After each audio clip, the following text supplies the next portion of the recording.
So when we talk about corruption, corruption simply means a kind of disruptions in God's plan for humanity. Well, I welcome you into this new week and thank you for being part of my word all through last week.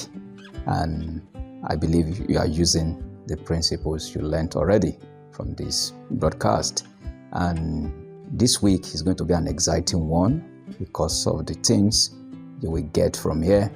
I can assure you, using these things will take your profession or business to a new level entirely. I know you have dreams, and I can assure you those dreams will be fulfilled. So welcome on board.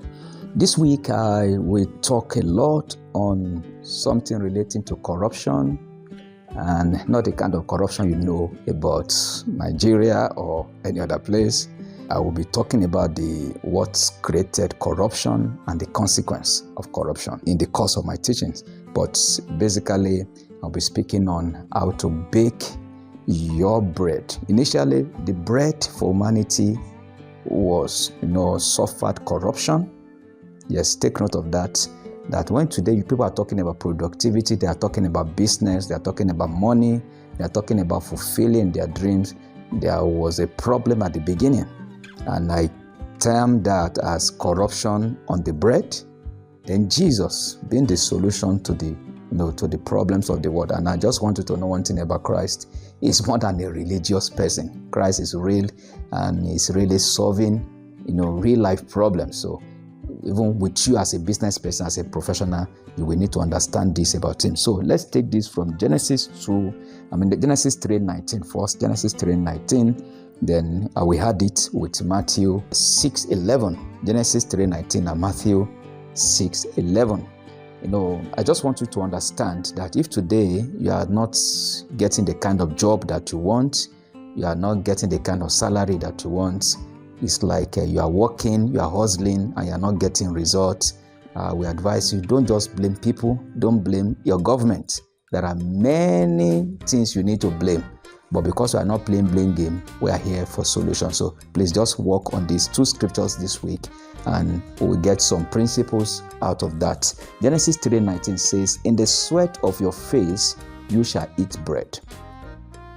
From the sweat of your face you shall eat bread.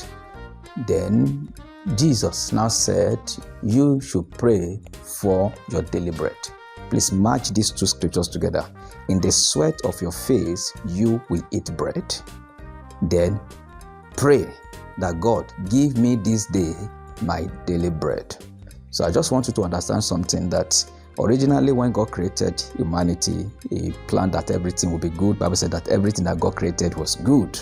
So when we talk about corruption, corruption simply means a kind of disruptions in God's plan for humanity. A kind of disruption, something that God created, something that was good, and something came along the way to pollute it. So, talking about corruption today, we have many definitions for corruption. It's only that probably we'll just know one of it in Africa. For example, let me tell you, racism is a form of corruption, in case you don't know. Do you get it? Anything, that people will do against you that will take you away from fulfilling your destiny, from fulfilling your profession, from fulfilling your potential. Let me say, on the scale of 1 to 10, you can do 10 and you are doing 5, you are doing 2, you are doing 7. There is a corruption along the line. It could be a word from your boss could corrupt you. That's why I always say that be not deceived. Evil communication corrupts good manner. So from that scripture, you understand that corruption is not just about people stealing public funds. No. Your friend can corrupt you. Somebody can say, a customer can corrupt you. A negative word from a customer can bury a business, a world-class business, if care is not taken. One word, one negative criticism from somebody can destroy an entire enterprise. So that's why Jesus now said, for you to survive in this world, you must learn to pray constantly. Because when this thing happened, Satan came on board, and not that God caused the world. There was a statement in Genesis 2:17. God told Adam, he said, I want you to do this. This is your life. But if you do this, this is the consequence. He was protecting man from the corruption in the world. Do you understand that? Knowing that everything he created was good and for us to enjoy. And today now, this electricity, they are good things. Cars, they are good things. There are many things that God created for the world that I even believe that we are yet to see.